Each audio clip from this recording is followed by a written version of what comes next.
আসসালামু আলাইকুম। বিথি মির্জা চ্যানেলে আপনাদেরকে জানাই স্বাগতম। আজকে আমরা শিখব এমএস ওয়ার্ডে কীভাবে ডেট অ্যান্ড টাইম দিতে হয়।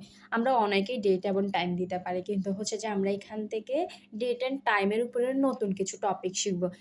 কিভাবে কিবোর্ড কমান্ড দিয়ে ডেট অ্যান্ড টাইম দিতে হয়। তাছাড়া হচ্ছে যে ধরেন আজকে আমি যে ডেটটা দিলাম, কালকে যদি আমি এই ওয়ার্ড ফাইলটি যদি ওপেন করি ওই ডেটটা চেঞ্জ হয়ে যাবে। যেমন আজকে হচ্ছে 17 তারিখ, কালকে যদি আমি ওয়ার্ড ফাইলটি যদি ওপেন করি তাহলে 18 তারিখ হবে। যদি আমি টাইমটা যদি চেঞ্জ করি, ধরেন এখন হচ্ছে যে এখন যে টাইম, ধরেন সাপোজ এখন 10টা বাজে, আমি যদি আরও 1 ঘন্টা পরে ওপেন করি তাহলে তখন হচ্ছে যে আমাদের মানে 11টা, তখন যদি 11টা বাজে তাহলে 11টা শো করবে। তো এটা কীভাবে দিতে হয় সেটা আজকে আমি দেখাবো। তো ফার্স্ট অফ অল হচ্ছে যে আমরা এই যে ইনসার্ট থেকে আমরা এই যে ডেট অ্যান্ড টাইমে চলে আসবো। যেখানে অনেকগুলো ফরম্যাট দেওয়া আছে, আপনার থেকে যেটা ভালো লাগে আপনি ডায়লগ বক্স থেকে ওই ডেটটা নিতে পারবেন। ধরেন আমি এটা নিতে চাচ্ছি, যেটা নিব এখান থেকে ওকে দিলে এই যে ডেট অ্যান্ড টাইমটা চলে আসবে। আপনি চাইলে এটাকে সিলেক্ট করে বড় করতে পারবেন হোমে গিয়ে, বা কিবোর্ড থেকে কন্ট্রোল থার্ড ব্র্যাকেট দিয়ে বড় করতে পারবেন। এখন টাইমটা দিতে হলে সেমভাবে ইনসার্টে যাব, ইনসার্ট থেকে এই ডেট অ্যান্ড টাইমে যাব, তারপর হচ্ছে যে এই যে এখানে টাইমটা দেওয়া আছে, অর্থাৎ কারেন্ট টাইমটা দেওয়া আছে আর কি, মানে এখন যতটা বাজে। যেমন এই যে এখানে দেখেন 10টা 5 বাজে, এখানেও 10টা 5। এই যে অনেকগুলো ফরম্যাট দেওয়া আছে, আপনার থেকে যেটা ভালো লাগে আপনি ওটা নিতে পারবেন। তারপর এখান থেকে ওকে দেন।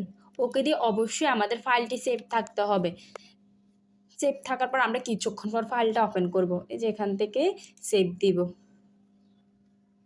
সেভ দিয়ে ওকে দিব। তারপর হচ্ছে যে কিছুক্ষণ পর আমরা এই ফাইলটি ওপেন করব। এখন হচ্ছে যে দেখাচ্ছি কিভাবে তারিখ দিতে হয় শর্টকাটে কিবোর্ড থেকে। তাহলে আমরা কি করব, কিবোর্ড থেকে শিফট অল্টার ডি যদি প্রেস করি তাহলে আমাদের ডেটটা চলে আসছে, এই যে দেখেন। তারপর আমি যদি কিবোর্ড থেকে আবার সেমভাবে শিফট অল্টার টি প্রেস করি তাহলে টাইমটা চলে আসছে, এই যে দেখেন চলে আসছে। এখন হচ্ছে যে আমি আমার ওই ফাইলটি ওপেন করব। ফাইলটি ওপেন করেন, ওই ফাইলটি ওপেন করতে হলে আমরা ফাইলে যাব, তারপর আমাদের ফাইলের নামটা খুঁজে বের করব।